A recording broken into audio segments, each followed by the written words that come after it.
Hi, I'm Mike Bellevue, and as many of you know, I'm the black powder editor for Guns of the Old West magazine.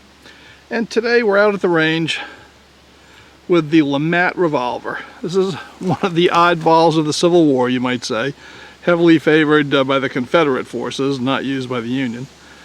And I already have a video on the channel that covers a lot of the history and the features of the LeMat. We're not going to cover a lot of the same ground today.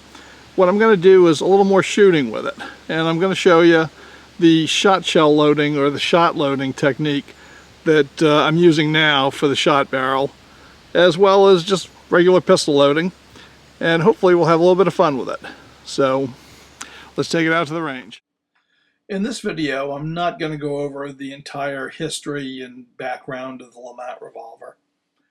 Because we have another video called Shooting the LeMat Revolver on the channel that does exactly that. In this video, I'm going to try to concentrate a little bit more on actually giving you some load information and doing a little more shooting with the gun. And I'll also talk about the weaknesses of the gun a bit more than I did in the first video. Well, you know, the LeMat Revolver is a gun that I call basically the Taurus judge of the 19th century. Though to be honest with you, that's probably an unfair characterization, unfair to the judge. As most of you know, this is a gun that combines a regular revolver pistol type assembly with a shotgun barrel, right? And in order to do that, it has two striker modes to hit the nipples. The standard striker mode, of course, hits the revolver nipples. And then with a little thumb flick, you drop it and it strikes the nipple for the shotgun. Now, I'm not a big fan. In fact, I have had this particular gun for probably a dozen years, and I've probably only fired it 5 or 6 times, range sessions. Just because I don't really find it that much fun to shoot. And if I was a Confederate officer during the Civil War, I would probably be looking for a 1851 Colt Navy or 60 Colt Army to pick up on the battlefield to replace my LeMat if this is what I was armed with.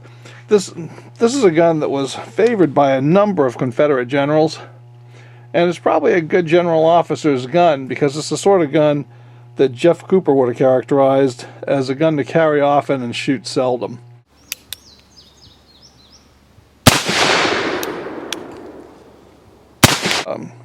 It's got some interesting features, and it's got some problems with it. This is the reloading assembly, and it would bolt on right here, and it pushes upward to cam balls in here. It's very weak assembly, and in this range session it actually broke off. And my understanding is that that is not uncommon, that a lot of these LeMats, and there were never that many of them made, but a fair number of them have been recovered, come down through the ages with no loading assembly on them. And that's probably because they broke just like mine did. The spring that retains the rammer is what broke off. And at that point, that rammer is just useless. It's just flopping around, and it's more of a problem than it's worth. So I unscrewed it. And apparently that's what a lot of guys did. So I'll show you in the video what happens with that rammer on each shot.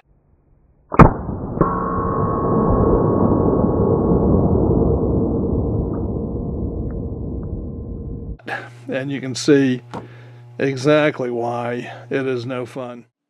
Well, let's load it up and take it out to the range, see what it'll do. All right, I'm loading up the cylinder using Dick Dastardly's Tower of Power. And I'm loading it with 25 grains of 3FG GoX. I'm just going to pour that into a measure.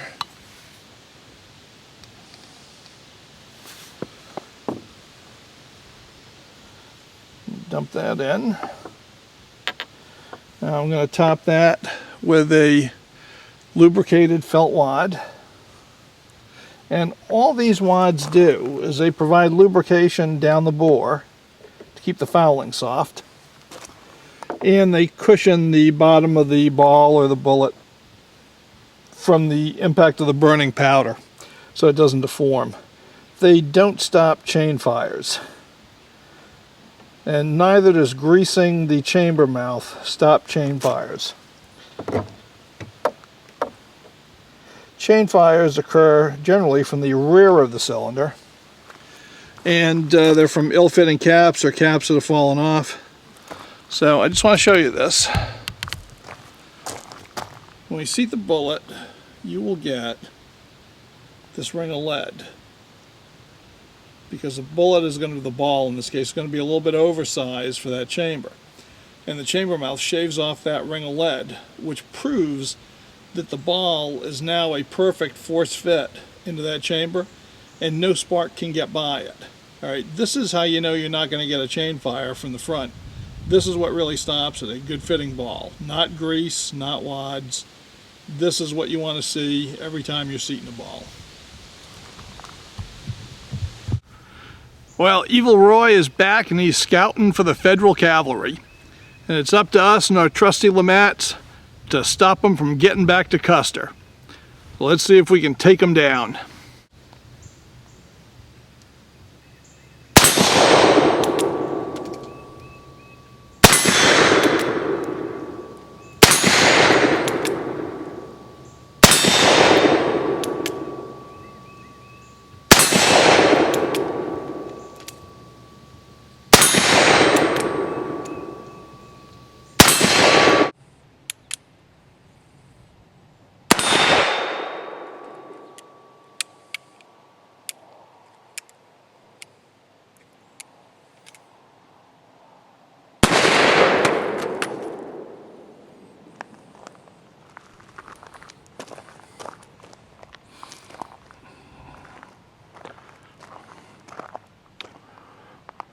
Well, Evil Roy is off licking his wounds and plotting his revenge.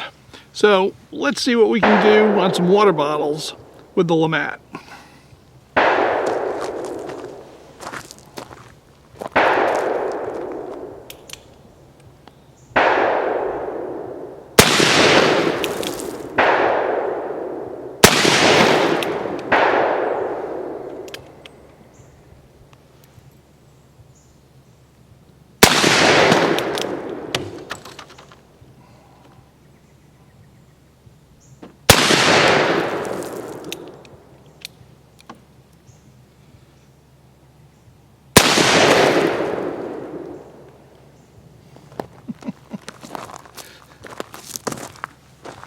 Well, that certainly did put him down.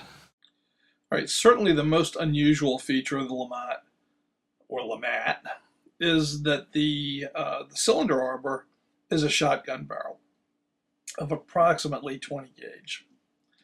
And that really is a powerful little weapon, though it's a little bit clumsy. And one of the things to note about that shotgun barrel is it has its own nipple, and that is reached by the hammer by flipping basically the striker so that it strikes down. But that nipple is actually smaller than the nipples on the revolver. And really, the Remington number 10 caps that I've been using on the revolver and that I've been using on the nipple are a little bit too big for that nipple. They want to come off during recoil, and then you got nothing to shoot. So if you're going to use this gun seriously, you'd have to carry two different kinds of nipples of two different kinds of caps. Remington number 10s for the revolver, and then CCI number 10s for the shotgun. And CCI number 10s are quite a bit tighter than Remington number 10s. And you can't really use them on the revolver nipples unless you took a knife and sliced them so that they would open up more. But they'll work on the shotgun. Well, the last time I showed you loading the LeMat, which is in that first video I talked about, I used normal cards and wads, the modern version, really. Now, what I'm going to show you is a more period correct version that actually works a lot better. So, first thing you got to know is that the shotgun loading lever, or shotgun rammer, is inside the loading lever. So I'm just going to pull that out and put it down here. Now I'm going to load with a 40 grain charge of powder, which is not incredibly strong, but given this is a small barrel, I don't want to overload it. So I'm gonna pour 40 grains of powder into the shotgun barrel. Now I'm going to take a ball of tow, and this is a ball of tow, if you can see it, and I'm just going to pop that right in.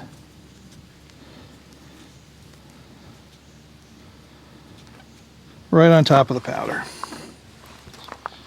And I'll ram that down. And that's going to be our wadding. Now, what tow is, so you can see it.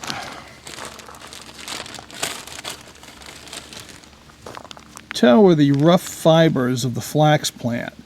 And these are the fibers that would eventually be carded and spun into linen. And I'm just going to pull off a little piece of it. Now you can get this a lot better combed than this, but the rough stuff is pretty inexpensive. And a pound of it, because it's very light, lasts for a long time. Now I'm just going to take this, and I'm just going to work it into a ball. I'll work it into a ball between my hands. Pretty simple, and that's probably even a little more than I need. And that's what I just sent down the barrel, and that's what's going to go over the shot. So I'm just going to put that aside for now. I'm going to be loading this with birdshot. Later we'll do it with buckshot as well. So I've got a shot scoop here, and I've got it set for 1 ounce. There we go. I've got it set for 1 ounce. So I'm just going to fill it up with shot. Alright, so that's 1 ounce of birdshot, number 6 shot. And I'm just going to take that and send it right down the bore.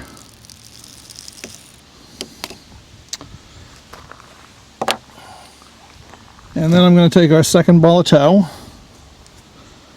and I'm going to work that into the muzzle, and take the rammer and send it down. And now it is all loaded up with shot and ready to go. Well, let's try some bird shot on a clay bird this time.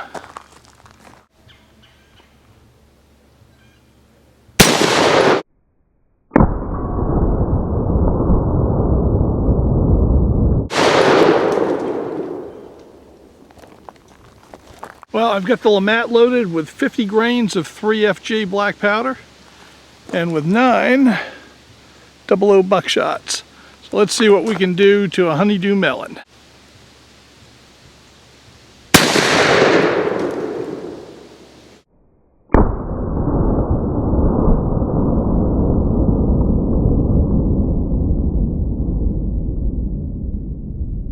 Well, I have to admit that from 15 yards, I didn't devastate that honeydew quite the way I expected. So I think we're going to have to move up.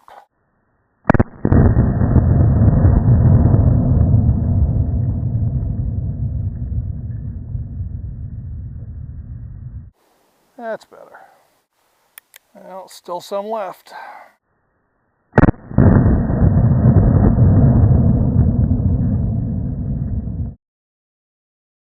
Well, let's finish up with the bad guy's view of the LeMat Revolver.